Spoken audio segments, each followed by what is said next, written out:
My name is Eli. My name is Jason. My name is Caden. And I'm Jaden. And we are the YHWH and the Torah YouTube channel. We are so glad you are here with us tonight. We know your time is very important, so we'll make this as easy and understandable as possible. Yes, and we are glad that you are here. We are all kind of huddled up together as a family, and we are your family, and you are our family, and I think that might have been the same thing, but we're all family together, and we do appreciate your time. And so let's begin.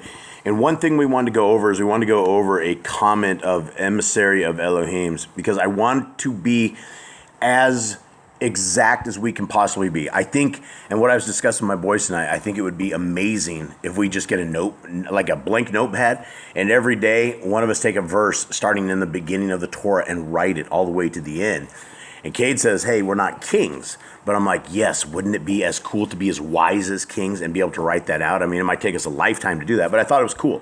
But anyway, going back to this, emissary of Elohim was talking right here. Where is it, Jade? The start of the top. So 28? Right. Okay, there you go. So he goes, technically you can consider the charge to go and sojourn in the land as a command, and to guard his commands is an implied charge when Abraham's obedience was reminded. So let's go over there and let's read that. Cade? It is Genesis 28, 13 through 15. No, do 4 first. 4. Thanks, Nicole. Okay, so we are starting in 4. And give you the Barakah of Abraham, to you and your seed with you, so that you inherit the land of your sojournings, which Elohim gave to Abraham. Okay, so is there anything more on that, or is that... That's all it says. So it says essentially that what is the exact command? Oh, hi, Sarah. Hey, this is a good time to mention to everybody as we go into airplane mode that we do have a Telegram channel, and it is for youth, and it's actually for everybody probably, but it's mostly for youth. We're trying to set this up for youth, and so if you guys will post the link inside of the description, and yeah, if you want to go to that, you can. So let's going back to this. What sojourn in the land, is this a command? Is this a command for us? I can't say it's for us because right now we are not Yisrael. We are Yisrael. I mean, you're not Yisrael. We are not a full tribe. We're not a full tribe. We're not a full tribe. We are spread out. Right. Because Yisrael was like all the people, and they were supposed to, a whole of them were supposed to take out the Canaanites. So in the end days, it says all of us are spread out. We are all mixed amongst nations, which it seems like we are, because a lot of us are awakening people in Canada, people in South Africa, people in Germany. We have people like all over the place. Okay, so I'm trying to figure out, trying to get to the bottom of this. Nicole, can you help us out on this? I don't know, because I have no idea, unless maybe later on there's a commandment or something, because he says it in, if you read all of his comments on that, then maybe it will help. Okay, so let's go. 28, 13 through 15 has similar connotations: to guard the charge of receiving the promise of the inheritance, a charge we all hold. Kingdom come, hallelujah. When we are in the good land, hallelujah. And which is true. I mean, we are called over to like Mount Zion. I don't know so much as it's going to be in Yisrael, but I mean, it'll be on the mountaintop, which is what I believe is the kingdom to come. So are we supposed to go to Yisrael right now, I guess is the question. And so it certainly was a command to go up and take the land after Yisrael crossed the Yarden. Then at the end of 28, this vow became law later, a personal covenant that became a nation covenant. So here's the thing. I think if we decide this is a command and we decide we're going to take up armament or we're going to go over there right now, like us being goys, like non-Jewish, we can't just go to Yisrael, especially with Cobra Commander in charge of things right now. Yeah, right? 2/3 have to die, right? Or something like that. The Bible speaks that the land of Israel is completely annihilated. Like it is like the evil is taken out of there. And when you look at the land of Israel right now, it is full of abortions. It's full of the same abominations that North America and every other country is. So I mean, it's just the abominations are all over the place. So I don't see this as, I mean, if it is a command, we're going to get in a lot of trouble right here trying to do this. Because I believe there's a second Exodus where we will all be called, where we will know. Yeah, I mean, and I don't know so much. I don't think they're going to put us mixed in the middle of all these. It would be like us. They're all foreigners, even though they call themselves Jews. They are all like Turks, and they're not keeping the law, statutes, and commands. So for them to be real Jews or real people of Yisrael, they would have to keep the law, statutes, and commands. And number one, you would not be able to bleed the babies out on the ground. Right, land needs cleansed. Yeah, the land needs completely cleansed. It's totally filthy right now. So I don't see this as a command. Maybe later or something we should do this, but I don't see it. Anyone else on this? No. All right. Okay, so I just want to be very thorough on this, and that's the dog bowl scooting around here. All right, so let's begin right here. I guess since we are here, I won't read through 14 again, but the last one that we just barely did, which is Commandment 15, was remember Yahuwah's name for all generations. And so we are continuing on, and before we continue on, is anybody want to give a recap of where we are? Because it's been a couple days since we've had the ability to congregate around and do this. Where are we at to Exodus 4? Exodus 3, we were Moshe, So Yethro. if we start in Exodus, we basically have after Jacob and his family, Yaakov and his family all moved down there 400 years later. Pharaohs forgot who Joseph was. They forgot that he was side by side with Pharaoh working there. He thought his family was like family with him. And they were scared of them and decided they were going to rule over them. And then they decided to enslave them because they were scared of how big they'd become and how big of a nation they were growing to be. And so they started killing all the male children so they could not rise up. And then one of the mothers of one of the Hebrews, of Levi, Moshe's mother, she put him in a little tiny basket she created and floated him down the river. And Pharaoh's daughter found him and adopted him. And then he ended up growing up under his mom for a little bit, and then he moved back to his other mom. And he ended up seeing people fighting of his own people, the Egyptians beating up his people, and he ended up killing the Egyptian. Then he fled because he fled from the land because he saw people fighting amongst his people, and they knew what he did. And then now he is talking to Yahuwah in the burning bush. Right, and there was like 40 years or something that had passed from the time that he was left Egypt and was getting back. So, all right, so let's begin Exodus 4.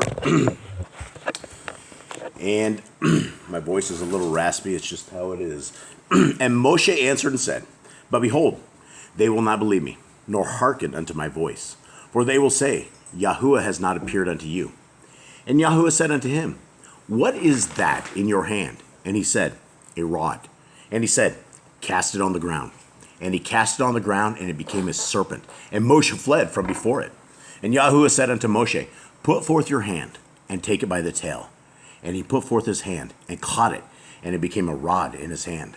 That they may believe that Yahuwah Elohai of their fathers, the Elohai of Avram, the Elohai of Yitzchak, and the Elohai of Yaakov, has appeared unto you. And Yahuwah said furthermore unto him, put now your hand in your bosom. And he put his hand into his bosom, and when he took it out, behold, his hand was leprous as snow. And he said, put your hand into your bosom again. And he put his hand into his bosom again, and plucked it out of his bosom, and behold, it was turned again as his other flesh. And it shall come to pass, if they will not believe you, neither hearken to the voice of the first sign, that they will believe the voice of the latter sign. And it shall come to pass, if they will not believe also these two signs, neither hearken unto your voice, that you shall take of the water of the river and pour it upon the dry land, and the water which you take out of the river shall become blood upon the dry land. And Moshe said unto Yahuwah, O Adonai, I am not eloquent, neither heretofore, nor since you have spoken unto your servant, but I am slow of speech and of a slow tongue. All right, so real quick, gentlemen, unless we knew the extracurricular books, we wouldn't know why Moshe was slow to speak. Why do you have slow tongue? Anyone? So basically, when he was really small in Pharaoh's castle, right, in Pharaoh's palace with all the servants, they were eating and they were sitting around the table, and he sat next to Pharaoh because he was the grandson of Pharaoh, right? Grandson, yeah. So he, as a child, grabs the crown. I think he's like 4 or 5. It was really young. It was super young. And he grabs the crown off Pharaoh's head and puts it on his head. Now, they took that as a sign that this kid was going to rule over them, they thought he was extremely intelligent, right? He's going to kill all of them and become the king. So they're like, well, what do we do with this kid? Do we kill him? Like, no, we can't kill him. This is my daughter's son. This is who she loves. So basically, they put a test up for him and said, if he grabs a shiny pearl rock, then he is intelligent, but if he grabs this burning coal out of my hand, then he is just a normal kid, and he just grabbed it because it was shiny, right? So this messenger, an angel, basically takes Moses' hand and puts it on the coal, and he ate it and put it in his mouth, even though he wasn't supposed to. He put it in his mouth, and it basically burned his tongue and burned his throat and stuff. So he has basically a speech impediment for the rest of his life. Yeah, so they presented with him with either a pearl or a burning coal, and because Yah was protecting him, the angel basically just had Moshe owned for a long time. He was probably really burned, and I mean it was burned enough that it messed his speech up and his tongue. So that was probably a problem. So anyway, verse 11. And Yahuwah said unto him, Who has made man's mouth? Or who makes the dumb, or deaf, or the seeing, or the blind? Have not I, Yahuwah? Now therefore go, and I will be your mouth, and teach you what to say. And he said, O Adonai, send, I pray you, by the hand of him who you will send. And the anger of Yahuwah was kindled against Moshe, and he said, Is not Aaron the Levi your brother? I know that he can speak well, and also, behold, he comes forth to meet you, and when he sees you, he will be glad in his heart. So it's interesting, the conversation that Moshe has, that, he can actually talk, and, Moshe was considered a very good friend of Yah, and this is very interesting that you can carry on conversations with him, like you can... He guides you a certain way, and you talk back, and it makes Yah angry. And so it's interesting to see the communication that we can have with our Creator, and to know that He would walk with us and talk with us to this kind of degree. And I believe He still will, if we are willing to listen and speak. Okay, and so he's heading out to see his homeboy, his brother Aaron, the Levite. Verse 15, And you shall speak unto him, and put the words in his mouth, and I will be with your mouth, and with his mouth, and will teach you what ye shall do. And he shall be your spokesman unto the people, and he shall be. Even he shall be to you instead of a mouth, and you shall be to him instead of Elohim. Okay, what does that mean? Anyone catch up? What does that say in your translation? And he shall speak for you to the people, and it shall be that he shall be a mouth for you, and you shall be an Elohim for him. So basically, he becomes a puppet. Basically, he becomes Why would Yahuwah, Elohim Most High, say that he's going to be an Elohim? He's going to bestow him with power, right? He's going to see him as extremely powerful in his eyes. And another name for Elohim would be mighty ones, he is a powerful person now. So what do we know of that are considered Elohim in the Bible? The false gods. We have false gods. Man is considered... Man, powerful men, right? Powerful men are considered to be an Elohim. But it's lowercase. Messengers can be Elohim, right? Elohim. Right. And so when we're looking at this, it's Elohim, and then it says, when bold, specifically used, in the plural, thus, especially with the article of the supreme Elohim, the creator of the heavens and the earth. Right, and Elohim is not his name, it's a title. Right, Elohim is also a title, right? It is a, just like, God is a title, it's a pagan title, but it's what they mean. Okay, verse 17. And you shall take this rod in your hand, wherewith you shall do signs. And Moshe went and returned to Yithro, his father-in-law, and said unto him, Let me go, I pray you, and return unto my brethren which are in Mitzrayim, and see whether they be yet alive. And Yithro said to Moshe, Go in peace. And Yahuwah said unto Moshe in Midian, Go, return into Mitzrayim, for all the men are dead which sought your life. And Moshe took his woman and his sons, and set them upon his donkey, and he returned to the land of Mitzrayim, and Moshe took the rod of Elohim in his hand. And Yahuwah said unto Moshe, When you go to return into Mitzrayim, see that you do all those wonders before Pharaoh, which I have put in your hand. But I will harden his heart, that he shall not let the people go. And you shall say unto Pharaoh, Thus says Yahuwah, Yashrael is my son, even my firstborn. All right, so real quick, this almost doesn't seem like a fair fight. It seems like Pharaoh is burned for the sake of an example. Yeah, he became an example. An extreme example. And this is the Pharaoh that was 18 inches tall or something, right? Yeah, he was Jasher talks yeah, about Jasher. He was literally a gnome. They said he was ugly, he was short, his beard reached so far. Fauci. Just kidding. Sorry. I'm sorry, I should have said that. Sorry. Sorry. No jokes. Sorry, yeah. Stop. Okay, anyway. Kate's looking at me. Right, so he's 18 inches. Yeah, and dwarf, it's like a gnome or he's something. completely short, right? But he was smarter than his older brother, right? His brother was a foolish. He was fast to speak. He didn't listen, and his father did not see king's worthiness of him, so he chose his short son.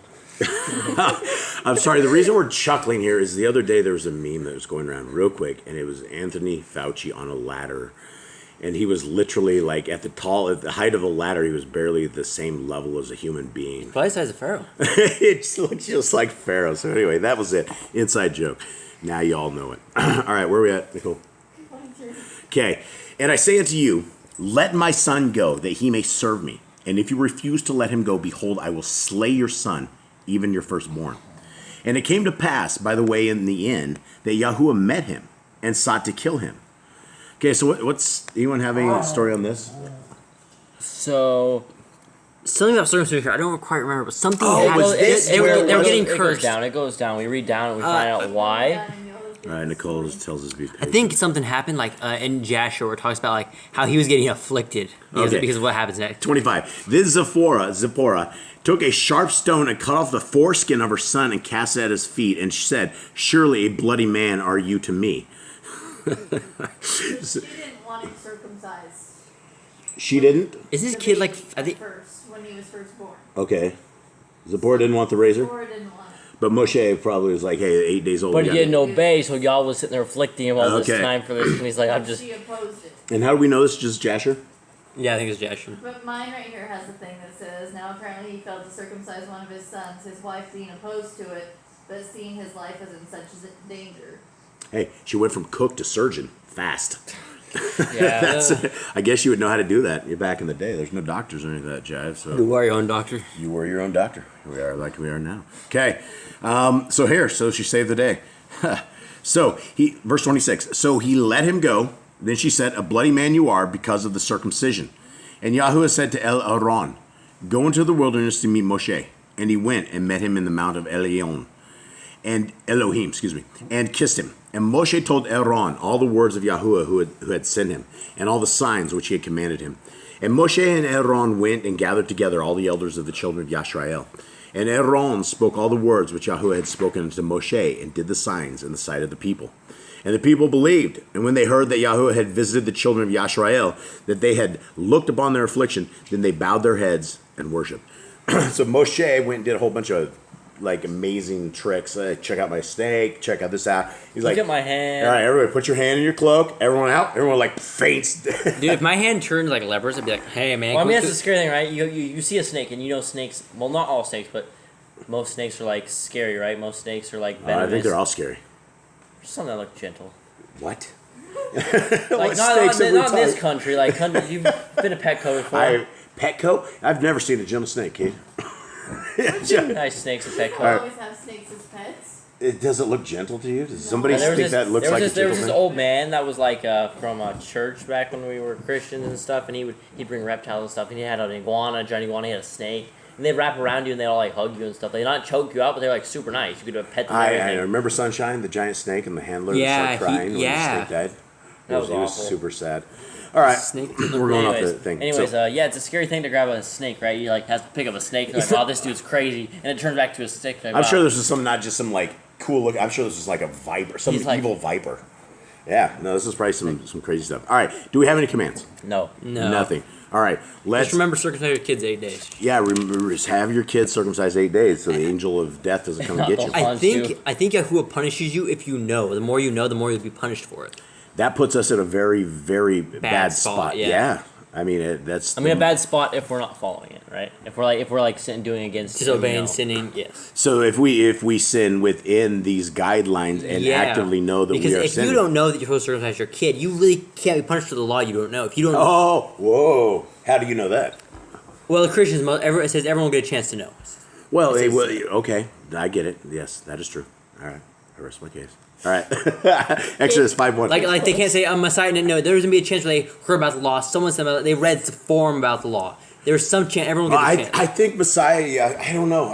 It. I mean, I don't think like 5-year-old kid that like because I didn't hear the word Torah or law till I was like what 12, Right. 11, 12. All right. Yeah, dude. I don't know. It's gonna I be think hard. it's about 10. Hey, the good news is we don't have to be judging. Yeah. That's not our job. None of us. That's honestly the hardest job ever. Is like figure out who's good, who's bad. How do you judge this person? How do you not judge this person? That's a really hard job to do. Well, you know, the crazy thing is, over on YouTube, over day after day after day, it's the people with the pork, and that is such a hot topic. Yeah, and they've been told not to eat the pork, and they know. And so when they know, will they get cursed more? Well, they'll rip out the verse that oh, Jesus made all food clean. Yeah, that's not going to. to. Or Peter had a sheet come down from the sky, and now he can eat vultures with. Can we get a new corpses in their verse? mouth. I'm tired of seeing those things. Let's get some new verses. There's only two they use. That's the only two they really use. Oh, you guys All right. can't use those two. New rules. You guys can't use those two. Find some other verses. All right, Exodus 5:1. And afterward Moshe and Aaron went in and told Pharaoh, "Thus says Yahuwah Elohai of Yashrael, let my people go, that they may hold a feast unto me in the wilderness." And Pharaoh said, "Who is Yahuwah, that I may obey his voice to let Yashrael go? I do not know Yahuwah, neither will I let Yashrael go." And they said, "The Elohai of the Ivrim has met with us." Now, who is the Ivrim, folks? Hebrews. Who are the Ivrim? Us. Us. Yeah, that's who you want to be. Everybody, we want to be. We don't know what tribe. I mean, I guess if you could say you want to be in a certain tribe, but we want to be Yashrael. We want to be the people of the Most High. So a couple things here is, in Jasher, they weren't allowed just to go up to Pharaoh's palace, right? You can't just be a nobody and go up there, right? You have to be somebody important, right? In his palace. So he has these two lions as guards out front, and these things bow down to them. They're like. And so the guards are like, oh, well, these guys are obviously powerful. Let them in. So they let them in. Yeah, and they took the lions in, and they were all frisky and playing, and they became like house cats. Yeah, and it's like They couldn't no one had figure that ever one seen out. it. Like everyone, these things are only like nice to the people that like raise them and stuff, and like they're supposed to be like killers, right? Yeah, they're like it's like a pit bull so times 3. everyone's like looking around, being more than like, that. these guys have got some power. Let them in. Yeah, imagine having a couple pet lions. You'd be like Mike Tyson. That's tiger. Oh, he has tigers, right? Whatever. It's crazy. Anyway, verse 2 or 3. Yeah, he says, "Neither will I let Yashrael go." Verse 3, or am I 4? Yeah. Verse 3. And they said, "The Elohai of the Ephraim has met with us. Let us go. We pray you 3 days' journey into the desert and sacrifice unto Yahuwah Eloheinu, lest he fall upon us with pestilence or with the sword." And the king of Mitzrayim said unto them, "Wherefore do ye, Moshe and Aaron, let the people from their works. Get you unto your burdens." Get back to work. Yeah. Dude, why would you let your free labor go? That's insane. Okay. And Pharaoh said, "Behold, the people of the land now are many, and ye make them rest from their burdens." And Pharaoh commanded the same day the taskmasters of the people and their officers, saying, "Ye shall no more give the people straw to make brick. And as heretofore, let them go and gather straw for themselves." It's like it wasn't the Egyptians doing nothing. They were still helping them build. They were giving them the But materials. now to they're build. just like, do it yourself. go do it yourself. Go cut the straw. Go process it. Dude, it's probably like you guys having to go collect grass during dry season. And everybody's out there. The straw is a major part of this entire cement process. So without the straw, it's even harder. Why don't they turn straw into cement or bricks? It's how they put it in. They're like weave it. It's probably the way to actually make the brick, I assume. It's part of the compost. Like they have this stuff inside the brick, and they put the straw inside of it, and they fire it all up, and it's like I don't know how they That'd do be it. interesting. I'm sure somebody does out there. Nicole, where am I at? Okay, and the tally of the bricks which they did make heretofore, ye shall lay upon them. Ye shall not diminish aught thereof, for they be idle. Therefore they cry, saying, "Let us go and sacrifice to our Elohim." Keep these. They aren't fellows working busy. enough. They have ideas. That's right. Keep them busy. Let their more work be laid upon the men, that they may labor therein, and let them not regard vain words. And the taskmasters of the people went out, and their officers, and they spoke to the people, saying, "Thus says Pharaoh, I will not give you straw. Go ye, get you straw where ye can find it, yet not aught of your work shall be diminished." So the people were scattered abroad throughout all the land of Mitzrayim to gather stubble instead of straw. And the taskmasters hasted them, saying, "Fulfill your works, your daily task, as when there was straw." And the pharaohs of the children of Yashrael, which Pharaoh's taskmasters had set over them, were beaten and demanded, "Wherefore have ye not fulfilled your task in making brick, both yesterday and today, as heretofore?" Then the officers of the children of Yashrael came and cried unto Pharaoh, saying, "Wherefore deal you thus with your servants? And there is no straw given unto your servants. And they say to us, Make brick. And behold, your servants are beaten. But the fault is in your own people." But he said, "You are idle. Ye are idle. Therefore ye say, let us go and do sacrifice to Yahuwah. Go therefore now and work, for there shall no straw be given you, yet shall ye deliver the tally of bricks. And the officers of the children of Yashrael did see that they were in evil case, after it was said, ye shall not minish aught from your bricks of your daily task. And they met Moshe and Aaron, who stood in the way as they came forth from Pharaoh. And they said unto them, Yahuwah look upon you, and judge, because ye have made our savor to be abhorred in the eyes of Pharaoh, and in the eyes of his servants, to put a sword in their hand to slay us. And Moshe returned unto Yahuwah and said, Adonai, wherefore have you so evil entreated this people? Why is it that you have sent me? For since I came to Pharaoh to speak in your name, he has done evil to this people, neither have you delivered your people at all. Okay. So now Aaron and Moses are sitting there going, we just made things worse. What do we do now? Not only made things worse, but all the people hate him, right? Yeah. And so you have all these people. It's a bad thing to have the people go against you, right? These people Trying to save them. Who you have to basically but they don't lead. know that, right? They're just getting beaten more. All of a sudden, there's always some kind of superheroes that rise up, and it's like it ends up getting the people hurt or beat or something because the people were not strong enough to make a ruling over it. And so these people are they're making a show, and they're definitely struggling. Any commands? Anyone? No. No. All right, let's work. Yeah, get to work. Get to work, slackers. Okay, 6. We're in 26 minutes. I think we'll finish this, and then we'll continue on. Then Yahuwah said unto Moshe, Now shall you see what I will do to Pharaoh, for with a strong hand shall he let them go, and with a strong hand shall he drive them out of his land. And Elohim spoke unto Moshe, and said unto him, I am Yahuwah. And I appeared unto Avram, unto Yitzchak, and unto Yaakov, by El Shaddai, but by my name Yahuwah was I not known to them. And I have also established my covenant with them, to give them the land of Canaan, the land of their pilgrims, wherein they were strangers. And I have also heard the groaning of the children of Yashrael, whom the Mitzrayim keep in bondage, and I have remembered my covenant. Wherefore say unto the children of Yashrael, I am Yahuwah, and I will bring you out from under the burdens of the Mitzrayim, and I will rid you out of their bondage, and I will redeem you with a stretched out arm and with great judgments. And I will take you to me for a people, and I will be to you Elohim. And ye shall know that I am Yahuwah Elohim, which brings you out from under the burdens of the Mitzrayim. For some reason I have that highlighted, but I mean that is a huge promise. I mean that is a huge promise to all of you boys out here, all of you family that are out there, that I will be to you Elohim. This is what our Creator says to us. And how will he be our Elohim? Will he be as we're slopping in these pork chops, worshiping on a Sunday, and doing what we want to do? I mean, what is it? How will he be our Elohim? If we follow his commands. Yeah, if we stay in his will, if we do what he wants us to do, he will be. And there's power in that, right? And you have to have the faith to embrace that power and understand that we're in a spiritual war of all time right now. Verse 8. And I will bring you unto the land, concerning the which I did swear to give it to Avram, to Yitzchak, and to Yaakov, and I will give it you for a heritage. I am Yahuwah. Or say Yahweh. What other ways? Yahweh. Yahweh, and this, like the son of Yahuwah is Yahushua. I've also heard Yahusha, and Yeshua. I mean, somebody asked me the other day, what is the name? And I don't know exactly what it was, because I am sure back in the day, the Hebrew dialect, it was probably sound something very close.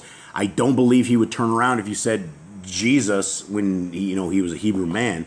You're going to be closer to Yahusha,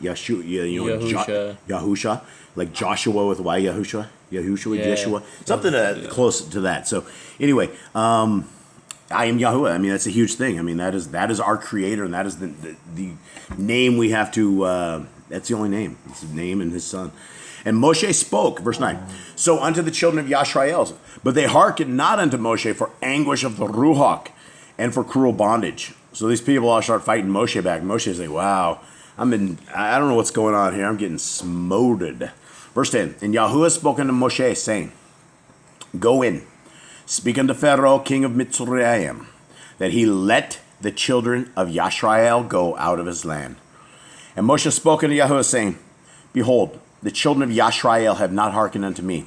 How then shall Pharaoh hear me, who am of uncircumcised lips? And Yahuwah spoke unto El Moshe and unto El Aaron, and gave them a charge unto the children of Yashrael and unto Pharaoh, king of Mitzrayim, to bring the children of Yashrael out of the land of Mitzrayim. These be the heads of their fathers' houses, the sons of Reuben, the firstborn of Yashrael, Kanuk and Palu, Ketzron and Kamli. These be the families of Reuben. And the sons of Shimon, Yemiel, Yamin, and Oad, and Yakin, and Zokar, and Shaul, the son of the Canaanian woman. These are the families of Shimon.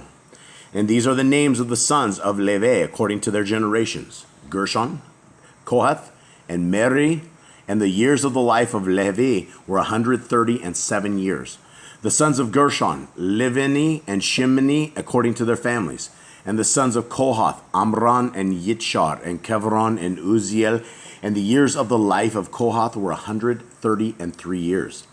And the sons of Merari, Machali, and Mushe, and these are the families of Levi, according to their generations. And Amram took him Yocheved, his father's sister, to be his woman, and she bore him Aaron and Moshe. And the years of the life of Amram were 137 years. And the sons of Yitzhar, Korach, and Nepheg, and Zechari, and the sons of Uziel, Mishael, and Eliasaphan, and Kithri. I'm not slaughtering these too bad. And Aaron took him Elisheva, daughter of Amminadab, sister of Noxon, to be his woman, and she bore him Nadav, and Ammiyahu, and Eleazar, and Ithiomar. And the sons of Korach, Asir, and Elkanah, and Aviakah. These are the families of Koriki. And Eleazar, Aaron's son, took him one of the daughters of Putiel to be his woman, and she bore him Piniach. These are the heads of the fathers of the Levium, according to their families. These are that Aaron and Moshe, to whom Yahuwah said, Bring out the children of Yahashrael from the land of Mitzrayim, according to their armies. These are they which spoke to Pharaoh, king of Mitzrayim, to bring out the children of Yashrael from Mitzrayim. These are that Moshe and Aaron. And it came to pass on the day when Yahuwah spoke unto Moshe in the land of Mitzrayim, that Yahuwah spoke unto Moshe, saying, I am Yahuwah.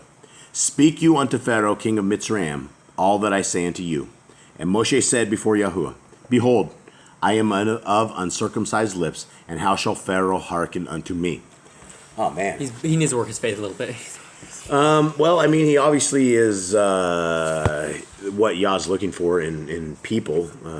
He became the superhero of the book, right? One of them.